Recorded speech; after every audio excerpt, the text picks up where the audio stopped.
Sharing neutrals between circuits 2, 4, and 5 is permissible if the neutral ties directly to the neutral bus after entering the panel and all three circuits return to the panel on phase C.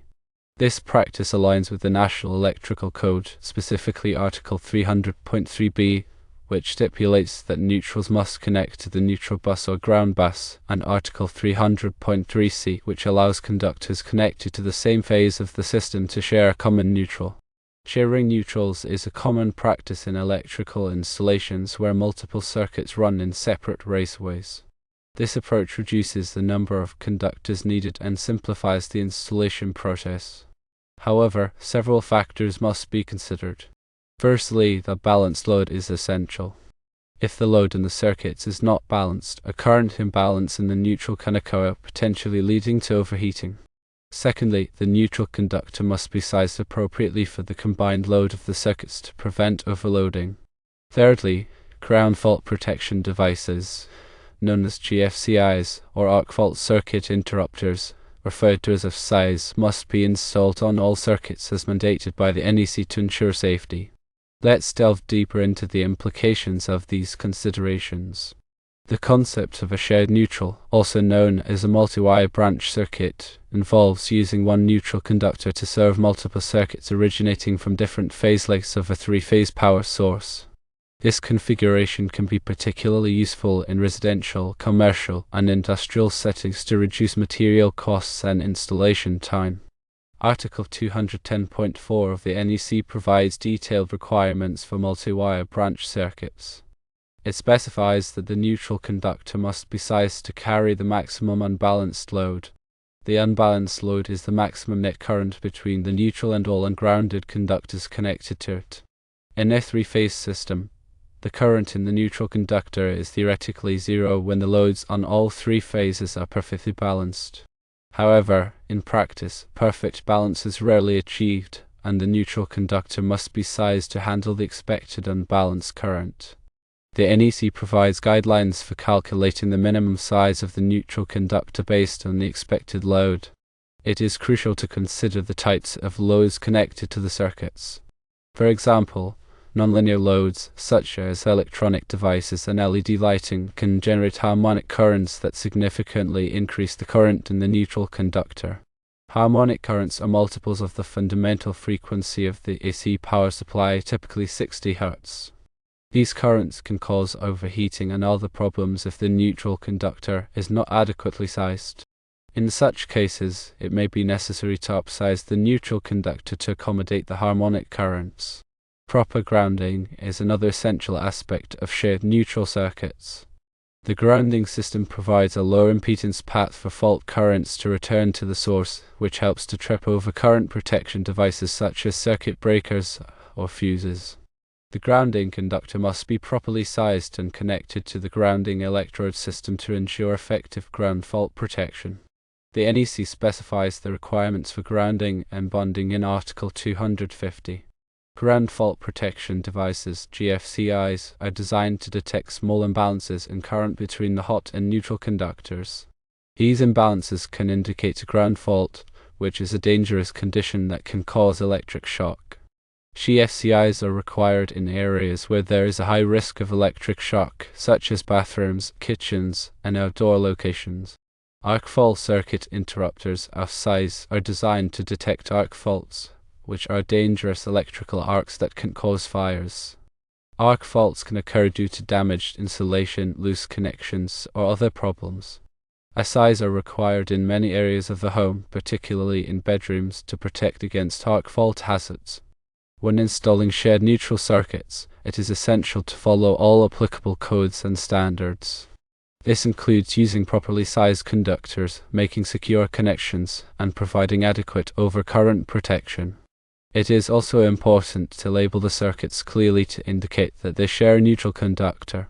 This can help to prevent confusion and ensure that the circuits are properly maintained. In addition to the NEC, other standards and guidelines may apply to shared neutral circuits. For example, the National Electrical Manufacturers Association (NEMA) publishes standards for electrical equipment and systems. These standards can provide valuable guidance on the design, installation, and maintenance of shared neutral circuits. It is also important to consult with a qualified electrical engineer or contractor to ensure that the circuits are properly designed and installed. They can help to assess the specific requirements of the installation and recommend the appropriate solutions. Furthermore, understanding the different types of wiring methods is crucial for implementing shared neutral circuits effectively. Common wiring methods include using conduit, cable trays, and direct burial cables. Each wiring method has its own advantages and disadvantages, and the choice of wiring method depends on the specific application and the environmental conditions. Conduit provides excellent protection for conductors and is often used in commercial and industrial settings. Cable trays offer a flexible and cost-effective solution for routing large numbers of cables. Direct burial cables are designed to be buried directly in the ground without additional protection. When using conduit, it is important to select the appropriate type and size of conduit for the application. The NEC specifies the requirements for conduit in Article 348, Article 350, Article 352, Article 356, and Article 358. It is also important to ensure that the conduit is properly supported and secured to prevent damage. Cable trays are typically made of metal or fiberglass and are available in various sizes and configurations. The NEC specifies the requirements for cable trays in Article 392. It is important to ensure that the cable tray is properly grounded and that the cables are securely fastened to the tray. Direct burial cables must be specifically designed for direct burial applications. These cables have a tough outer jacket that protects the conductors from moisture and physical damage. The NEC specifies the requirements for direct burial cables in Article 300.5. It is important to bury the cables at the proper depth and to protect them from damage. Proper labeling and documentation are essential for shared neutral circuits. The circuit should be clearly labeled at the panel board to indicate that they share a neutral conductor. This can help to prevent confusion and ensure that the circuits are properly maintained. It is also important to maintain accurate documentation of the circuit wiring, including the conductor sizes, wiring methods, and grounding connections. This documentation can be helpful for troubleshooting and maintenance purposes. In summary, sharing neutrals between circuits is a common and acceptable practice when done in accordance with the NEC and other applicable standards. It can offer significant cost savings and simplify installations. However, it is crucial to consider the potential challenges and ensure that the circuits are properly designed, installed, and maintained. A balanced load, adequate neutral conductor sizing, and proper grounding are essential for safe and reliable operation.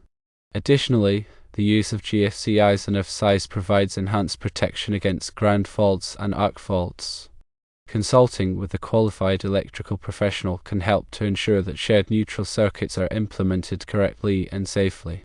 Remember to always adhere to the latest edition of the NEC and any local electrical codes. These codes are updated regularly to reflect the latest safety standards and best practices. Staying informed about these changes is crucial for ensuring the safety and reliability of electrical installations. Also, consider the future needs of the electrical system. As technology evolves and new electrical devices are introduced, the demands on the electrical system may increase. It is important to design the system with sufficient capacity to accommodate future growth. This may involve using larger conductors, installing additional circuits, or upgrading the service entrance. Regularly inspect and maintain the electrical system to identify and address any potential problems before they become serious. This includes checking for loose connections, damaged insulation, and overloaded circuits. A qualified electrician can perform a thorough inspection of the electrical system and recommend any necessary repairs or upgrades. Finally, educate yourself and others about electrical safety.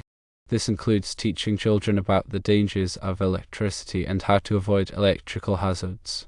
It also includes educating adults about the proper use of electrical equipment and the importance of following safety precautions. By taking these steps, you can help to create a safe and reliable electrical environment for yourself and others. One additional aspect to consider is the impact of energy efficiency on shared neutral circuits. As energy efficiency becomes increasingly important, it is essential to design electrical systems that minimize energy waste. Shared neutral circuits can contribute to energy efficiency by reducing the number of conductors required, which can lower material costs and installation time. However, it is important to ensure that the circuits are properly designed and loaded to minimize energy losses. For example, using energy-efficient lighting and appliances can help to reduce the overall load on the circuits and minimize the current in the neutral conductor. Additionally, using power factor correction techniques can help to improve the efficiency of the electrical system. Power factor is a measure of how effectively electrical power is being used. A low power factor indicates that a significant portion of the electrical power is being wasted. Power factor correction involves adding capacitors to the electrical system to improve the power factor and reduce energy losses. Another consideration is the use of renewable energy sources, such as solar panels and wind turbines. As renewable energy becomes more prevalent, it is important to integrate these sources into the electrical system in a safe and efficient manner. Shared neutral circuits can be used in conjunction with renewable energy systems, but it is important to ensure that the circuits are properly designed and protected.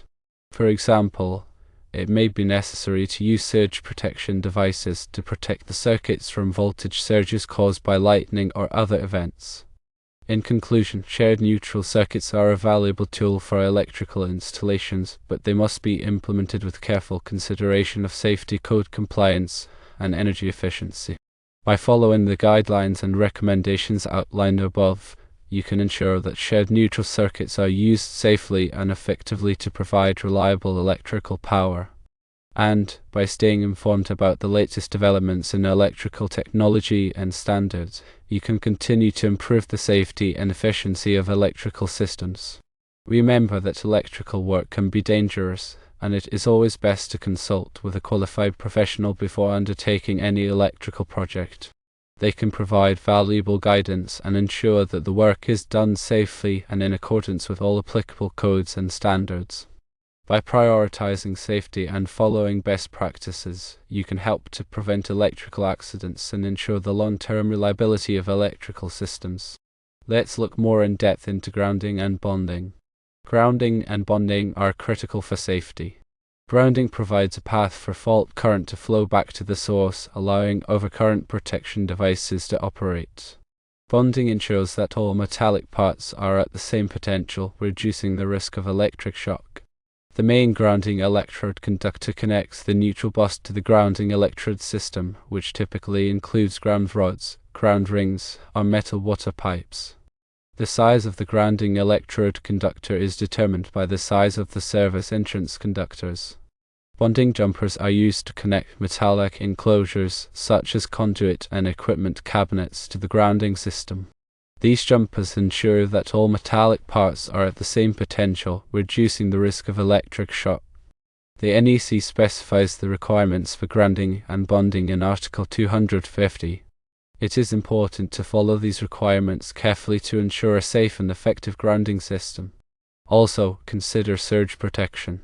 Surge protection devices, SPDs, are designed to protect electrical equipment from voltage surges caused by lightning, utility switching, or other events. These surges can damage sensitive electronic equipment and cause fires.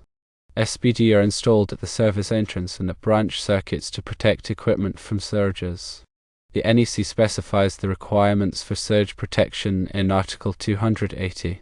It is important to select SPD that are properly rated for the application and to install them in accordance with the manufacturer's instructions. Additionally, consider the impact of electromagnetic interference (EMI). EMI is unwanted electrical noise that can interfere with the operation of electronic equipment. EMI can be caused by a variety of sources, including power lines, radio transmitters, and electronic devices. Shielded cables and filters can be used to reduce EMI. The NEC does not specifically address EMI, but it is important to consider EMI when designing electrical systems. In some cases, it may be necessary to consult with an EMI specialist to ensure that the equipment is protected from EMI. Remember that electrical systems are complex and require careful planning and execution. By following the guidelines and recommendations outlined above, you can help to ensure that electrical systems are safe, reliable, and efficient. And never forget to consult with a qualified electrical professional before undertaking any electrical project.